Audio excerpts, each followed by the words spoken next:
Hello, everybody. Welcome back to Anglo Election Insights. Today, let's talk about the Greens. So, to start, I've put together this little matrix that tracks the primary vote of the Greens in these 8 key seats where the Greens either hold them or are targeting them. And what we see here is in Victoria.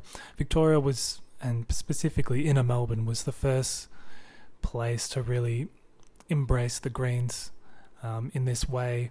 You can see in Melbourne, Adam Bant with a very strong primary vote there, slowly building up in Macnamara. And then in Wills and Cooper, you have this interesting one where they achieved some pretty high primary vote results, particularly in Cooper, but weren't able to dislodge Labor on any of those occasions. Whereas when we look at Queensland, they've come from, they were slowly building, but it sort of seems like they came from nothing and suddenly won in 2022. And I think part of that is the nature of the way the Greens take seats. It's harder for them to take a seat off Labor in a way where they're both competing for the progressive vote, especially now that the Liberals are a little bit less keen to direct preferences towards them. Whereas in the Brisbane electorates, the LNP have that sort of strong floor, which helps them make the two-party preferred count more consistently, and then the Greens are able to ride Labor preferences home and win seats with primary votes sort of around, like anywhere from like 25 and above. So we'll keep moving. A little bit of sort of where I'm at in terms of the issues and how that might be affecting support for the Greens. So we'll start with what I think is working for them. Their stance on Palestine. It's quite popular with Arabic and Islamic voters, obviously, and also progressives. It seems to me that they remain pretty popular with both renters and younger Australians. So based on that, it seems that the Palestine issue has added like a new feather to their coalition of voters, and that is by galvanising the Muslim vote to some extent. Overall, the public profile of their MPs who aren't like the party's leader is increasing, particularly Max Chandler-Mather, but also some of their Senate stalwarts, including the likes of Sarah Anson-Young, Larissa Waters, David Shoebridge, those types of people. They're generally starting to become more and more household names. And then when you just look at the national polling and statewide election results that we've had since 2022, there's no sort of drop-off in their primary vote necessarily. And then as to what maybe isn't working quite so well, their stance on Palestine is obviously not very popular with Jewish Australians, and I think it probably goes a little bit beyond just the Jewish population or the Jewish community. A lot of Australians do have like a genuine concern with the narrative around anti-Semitism, and anyone who is a bit concerned about that are probably not looking at the Greens as a viable option. Given that climate change in the environment and integrity in politics was such a big issue in 2022, they're not forming quite such big issues this time, which isn't going to work in the Greens' favour, and it's probably shown a microscope or shown a light on the economic plans of the Greens. We've seen, particularly with their housing policy in terms of stuff like rent caps, economists have basically laughed them out of the room. And there was a lot of criticism for the Greens for the way they held up Labor's housing agenda in Parliament throughout this term, which I think they've come off a little bit second best. They love to try and wedge the Labor government whenever Labor get into power, but on this occasion, I think they were the ones that probably came off a bit second best, as I said.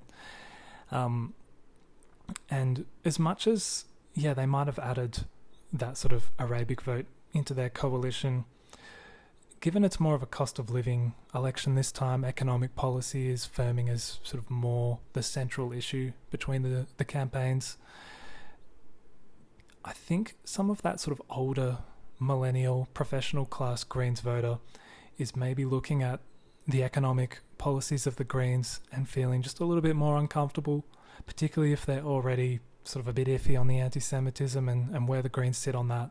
So it would seem to me that the issues worked in the Greens' favour last election, and maybe they're not working in their favour quite so much this election coming. Also, the transience of their voter base is sort of pushing some of their more concentrated inner city support into the outer suburbs, which is weakening their base in those inner city seats where they really need that strong vote. Perhaps it's cost of living that's pushing young people further out into the suburbs, or they're staying home in the suburbs with their parents. They're less likely, from what I've heard, to want to go and find a little pad, a little unit or something for themselves in the inner city, preferring to rent out a share house out in the suburbs somewhere, or indeed just stay home with mum and dad. And that's sort of a barrier to that constant addition of young people into these inner city electorates that the Greens have become so accustomed to. And lastly, Adam Bandt has terrible personal ratings, way worse than Dutton and Albanese. So the leadership of the Greens party, Bandt does not have I suppose I'll say the reverence of someone like a Bob Brown or a Christine Milne, who weren't from what I understand, weren't quite so divisive and quite so hated by so many people. So we'll jump into the key seats. We'll start in Melbourne. This is Adam Bandt's central Melbourne seat. This is the one they've held since 2010. Very progressive electorate. We've got these typical inner city demographics, lots of renters, lots of young people, professionals, tertiary degree holders, higher than average income as well. But what's happened here and made the seat slightly interesting is that the redistribution has given Melbourne a little bit of sort of Paran-Windsor area and taken away some of like North Fitzroy, North Carlton. So taken some very strong green voting areas and replaced them with areas that actually swung against them pretty hard in the Paran by-election, which is interesting. But you would think on 6.9% Adam Bandt's pretty safe, particularly given his high profile. So we'll go on to McNamara. So this was a key Green target seat last cycle and they nearly won it. Where in the inner Bayside, it's been a Labor seat since God knows when, back when it was called Melbourne Ports. It's a three-way contest, but typically the Liberals are uncompetitive when it gets to the final count. Not in every cycle. I think it was 2016 they nearly pinched this seat, but generally it's a contest between Labor and the Greens as to who can come second and ride the preferences home. Again, it's very progressive electorate, a little bit higher for household income than Melbourne, but again, a lot of young people, a lot of tertiary educated people, and also the second highest concentration of Jewish voters, which it's not like 35% or anything crazy. I think it's about 14% maybe of the enrolment, but still not insignificant at all, particularly given the issues this time round. And it's not just in terms of the Greens vote, but also the Labor MP Josh Burns, who is one of the strongest voices for Israel within the Labor Party. You might even see vote that would otherwise go to minor parties or the Liberals tactically voting for Josh Burns just to keep the Greens out of Parliament. That might be a bit of a hot take, but it is something, particularly with him coming from the Labor right, that I could see happening. So then moving on to Wills.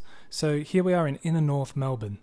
This is an ALP Green contest, and the redistribution which tooketh away key Green voting areas from Adam Band's seat of Melbourne, has delivered them to Wills and cut Labor's margin to only 4.6. Samantha Ratnam, who was for many years the Greens' Victorian parliamentary leader, she's running for the Greens, very well known, particularly in this part of Melbourne. The key part about this seat is that you have a north-south divide. So the southern end of the seat, a little bit higher income, a little bit whiter, more sort of renters, your younger crowd, that very sort of progressive Brunswick, Pascoe kind of area. But then when you go north of, I think Bell Street runs through this electorate, and when you go north of that, suddenly you're into more of the Italian, Greek, Turkish communities, a little bit more sort of outer suburb fare. But there's a lot happening in that part of the electorate that could really make Wills quite interesting. Firstly, suburbs like Forketa up here in the top end have like 30% Arabian or Muslim populations, which, given what's going on with the Israel-Gaza situation, is probably going to play into the Greens' hands for that one. And the other interesting point here is the presence of Sue Bolton, who's running for Socialist Alliance. Now, Socialist Alliance and Victorian Socialists have apparently split, and they might both run candidates, which would be crazy. But Sue Bolton is a long-time councillor in the local area, and that's nothing to sneeze at, because she actually won a seat in a single ward system in this part of the electorate, this sort of northern part of the electorate. So she obviously has a bit of a name for herself, and given that these socialist parties tend to attack the electorates and the parts of electorates that are much more working class, much more diverse, much more lower income, I do wonder if this sort of northern part of the electorate, which is Labor heartland, by the way, that's what's keeping this seat Labor, if Socialist Alliance and Victorian Socialists, who have, a ground game that's second to none, to be honest, if they're able to perhaps slice off a bit of that Labor vote in that part of the seat, and then through their how to vote cards direct preferences back to the Greens, having taken it off Labor, that could be the thing that takes Wills from a Labor seat to a Green seat. But we'll have to wait and see. I'm not sure how the campaign dynamics are going to work with Socialist Alliance and Victorian Socialists running. But if they were going to get a lot of votes between them, it would be in the northern part of the electorate, and that's where Labor's traditionally strong, and I'm sure that their preferences would favour the Greens over Labor. So that could be one to watch. And that's the result from last time. Peter Carlile relatively comfortable on the old boundaries. And you can see Sue Bolton running last time, only 3.4%. But again, she definitely has a decent profile, being a local councillor in a single ward system. So then moving next door to Cooper. This is a seat, also an ALP versus Green contest, but with a bigger margin and a much stronger Labor incumbent. They had a couple of scares here in the 2010s when the seat was known as Batman, where the Greens nearly took it, particularly at a by-election in 2018. But is it Jed Carney? I think it is. Anyway, she's considered a much stronger incumbent, and I don't think the Greens certainly aren't running as high a profile candidate here, whereas back in the 2010s they were running the same girl over and over and over again, and she was building up a lot of support, but she has since quit the party. I think it's fair to say that the Greens have probably peaked for now in this seat. You can see with that primary up in the 40s, there's no way that's getting chased down, particularly with the Liberals not directing preferences to the Greens. So then we'll get out of Victoria and we'll go to Richmond. Now this is a hard seat to read. I'm actually going to be going to this part of Australia for a little holiday before the election, so long as it doesn't get called for like March 29. And I'll be able to see the campaign in action and actually try to figure out kind of what's going on. But this is a seat like no other. So it's basically a Labor versus Nats contest, but over the years the Greens have closed the gap in terms of the 3 candidate preferred margin between themselves and Labor. And you would think with the Nats vote kind of stuck in the early mid-30s that if the Greens got ahead of Labor, they would probably be able to ride preferences home and take the seat. You have, it's an odd seat. You have this kind of urbanised area from Tweed Heads down into Ballina, all along the coast, but then you have these kind of farming rural districts, and then you have Byron Shire, obviously, and all the little satellite towns around it, very sort of progressive. But it's going through some changes too. I was surprised when I looked at the demographics of this seat. It's much wider than I thought it would be, and also much older. If you just looked at the demographics without knowing the area, you would probably just think, oh, it's a Liberal seat, but it's not. And I guess it's this alternative lifestyle factor where the Greens pick up a lot of support. But even the most ardent Green supporter will tell you that a key part of their base is that sort of young renter, a bit disaffected, not really that interested in politics, and just kind of vaguely aware of where the political parties sit, and they're happy to just vote Green. It would seem to me that kind of voter is getting pushed out, certainly out of Byron Shire. Whether or not they're getting pushed out fully out of the electorate and they're sort of heading up to the Gold Coast or going somewhere else. But the price of, or the cost of living in this seat and this sort of area has just gone up so much. The cost of housing and the availability of rentals is becoming really scarce as it becomes more and more of a sort of retirees and particularly like a celebrity sort of playground. A lot of gentrification around the Byron Shire area. It just sort of remains to be seen whether that sort of young renter class vote is still residing in the electorate and they're hanging around towns like Mullumbimby or Brunswick Heads or Lennox Head, whatever, or if the gentrification of Byron has just sort of fully pushed them out, and then the Greens don't really have many more levers to pull in terms of gaining new voters.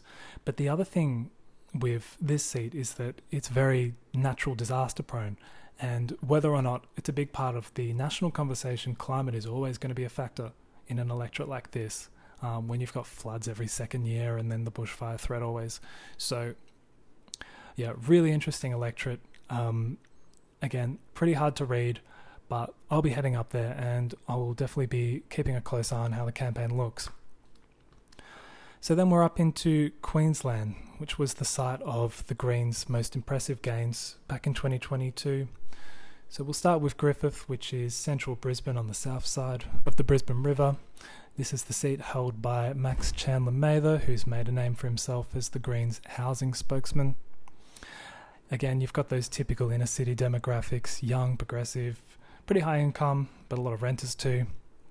I think the key with this seat is that the Liberal vote, it's not like Melbourne, like McNamara or particularly like Melbourne, where the Liberals are likely to fall back to third place and it becomes an ALP Greens contest where the ALP always have the advantage given where Liberal preferences tend to go.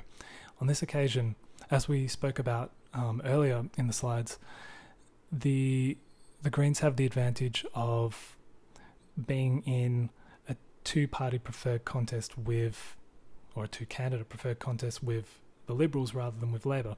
So unless Labor makes up a lot of ground, or the Liberal primary just falls through the floor, which I don't think is going to happen, then the Greens should be able to hang on based on the fact that they'll be sort of versing Liberals at the final count and can probably rely on most of the Labor preferences.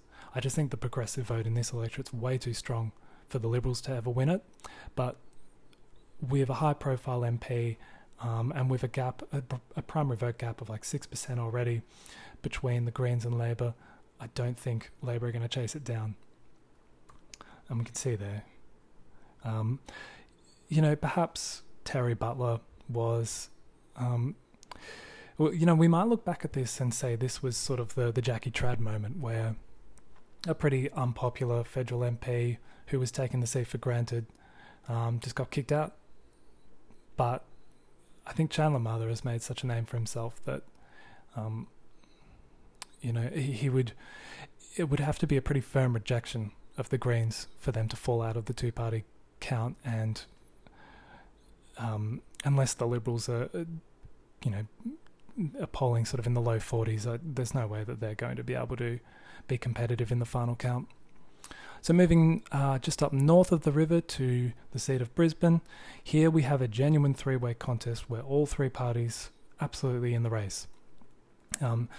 Again, we've got the typical inner city demographics, but the LNP has a slightly higher vote here.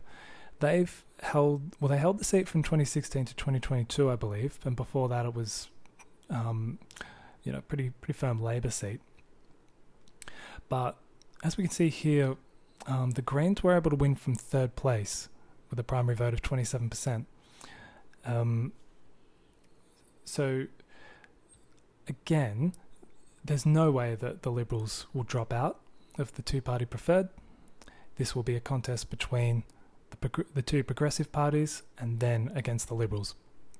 I can see a few different things happening here. My official prediction is that, as you guys know, is that Labor will win the seat by coming second and then riding Greens' preferences home. But there's absolutely a scenario where the Liberal National vote gets back up into the maybe about 40-41%, and particularly if the Greens are the ones that make the two candidate preferred, then Labor preferences might not have the same discipline as Greens preferences going to Labor, and that could be a pathway for the Liberals to win this seat. And then what I think will actually happen is, of course, that the Greens will fall back a bit and Labor will improve their position slightly, and the Liberals will more or less stagnate, allowing Labor to beat them at the final count. But a really interesting seat, and I'm really one that I'm looking forward to watching on the night. Finally, our last seat for today, Ryan. This is Western Brisbane, sort of the western part of inner Brisbane, along with these lovely swanky suburbs along the Brisbane River. It was traditionally a blue ribbon LNP seat. They held it for years and years and years and only lost it at like random by-elections or whatever. But now it's a Green seat who picked it up on this massive swing.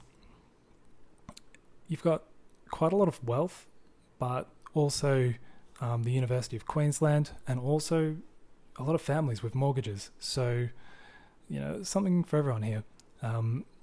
The wealth has traditionally made it LNP heartland, but as we know, with cost of living not really biting in these areas, that sort of more wealthy crowd are sort of trending a little bit more socially progressive, and that's what's allowed the Greens to do quite well here.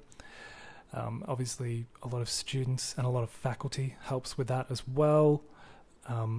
Much the same way that the public servants tend to be specifically friendly to Labor. Anything to do with universities tends to be specifically favourable to the Greens, or at least has been in the past. But then I would have thought this was the kind of area where you had a lot of owner-occupiers, but it wasn't the case. There were actually a lot of mortgagees. So maybe cost of living is a bit of a sleeper issue here, and the Liberals can gain just a little bit of that vote back and allow them to retake the seat. The YouGov MRP had Labor surging ahead with their primary vote and taking the seat on Green preferences. I really don't think that's going to happen. You can see the gap that they have to make up is just so much. And even in a good year for Labor, you can see their primary vote actually went down. So there's a clear preference for the Greens rather than Labor in this particular seat. So just looking at national polling here, there's no real sort of discernible shift either way in the Greens' national numbers. Bludger Track has them going ever so slightly backwards. The Guardian with their funky model has them sort of going, I don't know, looks like 1% up from last election. But, they have a weird model. Oh, I will say though that most pollsters had them kind of around maybe 13.5-14% in late 2023, and they've just slowly trended down since then. And even with Labor going backwards by 1.5%, or even more in the Guardian model, they haven't really seemed to soak much of that up, if any. And we saw with the Queensland state election that the broad polling or the broad primary vote numbers aren't really relevant when we're talking about just inner city seats. And from there, I'm going to jump out of the PowerPoint and just dive into these numbers a little bit more over on Bludger Track. So if we look at Victoria, here we've got the Greens going backwards by just a little bit more, which could be relevant, particularly in a seat like Macnamara. And then in Queensland, the numbers are quite striking, down by 1.3%, whereas Labor has actually made up ground. They're up 1.6%, which perhaps lends credence to YouGov and what they were finding in the inner cities. Speaking of Queensland, though, we had another poll out from this fairly new pollster, Demos AU, or Demos AU, I don't know. Anyway, they're actually finding Labor have made up a percentage point since the last federal election, and that's based on a 3.6% swing on primary vote. They also have the Greens going backwards. So a couple of different data points which support the theory that maybe the Greens aren't quite so strong in Queensland as a whole, and we obviously saw in the state election that that certainly wasn't the case. I've brought these up before, but again, when YouGov were in the field, presumably trying to find their data for the MRP, this is what they found in Brisbane from a sample of, I think it was like 600 or so. So it's a C poll, so it doesn't mean a great deal, but that's a lot of ground for the Greens to make up. And then again, this Macnamara poll from Redbridge about 6 months ago, maybe a bit more actually. Look at that, the Greens primary vote, way behind. And then, while we're here again, let's just have a look at the betting markets. So, electric betting on Sportsbet. Macnamara, this market's been open for a good few weeks now, and it pretty much hasn't moved from that point. I think the Greens have shortened just slightly. And I find these numbers pretty interesting because so long as you're sure that the coalition aren't a chance here, you can basically hedge your bets and win either way. Looking at Melbourne, yeah, since that market's been opened, a little bit of room there for Labor, but basically the Greens firm favourites. In Cooper, similar story, but this time it's Labor favourites. That makes sense. And then in Wills, as they often do, Sportsbet really dropped the ball here. They opened the Greens at like $6 or something like that, and that's just been eaten alive. So clearly the market thinks that the Greens definitely have a genuine chance in Wills. And then, unfortunately, we don't have Richmond or the seat of Brisbane, but we do have Griffith, where the Greens are favourites, but not heavy favourites. With the margin that Sportsbet has, those numbers do look quite short, but I think that would translate to something like a 65-70% chance that the Greens win that seat. And then Ryan, super interesting. I think they opened the coalition at something like 3.5, and they've come all the way in to become slight favourites. And if you really believe what YouGov are telling you, then jump on Labor at $13. That's definitely value. Anyway, we will jump back into the slides because now we'll have a quick look at the MRP matrix. I've added the YouGov one, but the results, particularly in Brisbane, were so striking that I didn't even bother trying to calculate like an average sort of two-party or two-candidate preferred outcome. In Melbourne, we can see that the Greens primary is hanging around in the early 40s in all waves, which is enough for them to maintain it. Macnamara, the YouGov was pretty harsh on the Liberals here. Their primary all the way down to 30, but Labor's still ahead. Wills, Redbridge finding much more support for Labor here, whereas YouGov finding the Greens actually competitive. Cooper, pretty much the same for both pollsters there. Richmond, the Greens not really making up enough ground, stuck in the early 20s. And then Redbridge Accent were sort of pretty happy. Greens just coasting along, winning all three of these seats, and then YouGov just came along and said, "No, Labor's going to win them all." So anyone's guess what's really happening there.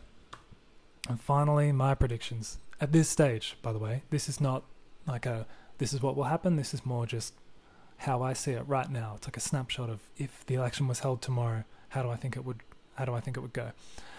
So Melbourne, I think the Greens retain by at least 4%. McNamara, Labor to retain. They'll obviously make the count and win with a slightly lesser majority.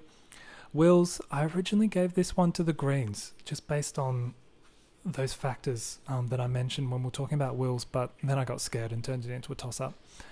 Cooper, easy retain for Labor. Richmond, pretty comfortable retain for Labor, and I don't think the Greens are going to mount like a really strong challenge this time. But again, Richmond's a really hard seat to read, so we'll see about that. Griffith, Max Chandler will stay ahead of Labor and will easily win against the Liberals there. Brisbane, I have that as an ALP gain for the moment, and then Ryan, I still have that as a LNP gain.